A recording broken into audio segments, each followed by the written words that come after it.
Electrical and electronic systems power nearly every environment we live and work in. Our homes, businesses, schools, hospitals, factories, and offices. Without them, communication and productivity shut down. That's why the technicians who install, maintain, and troubleshoot them are crucial to our modern world. These skilled professionals have a knack for technology, problem-solving, and hands-on work that makes a real difference. Trained to become one with Universal Technical Institute's Electrical, Electronics, and Industrial Technology program, in less than 1 year, you can build a foundation in electrical theory, wiring, and electronic troubleshooting, the skills that keep our most complex technology online.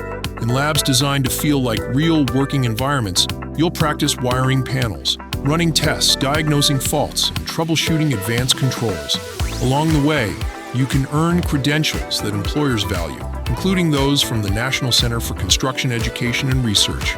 By graduation, you'll have what it takes to service and repair control circuits, sensors, security and fire alarm systems, wireless communication tech, industrial robotics, and more.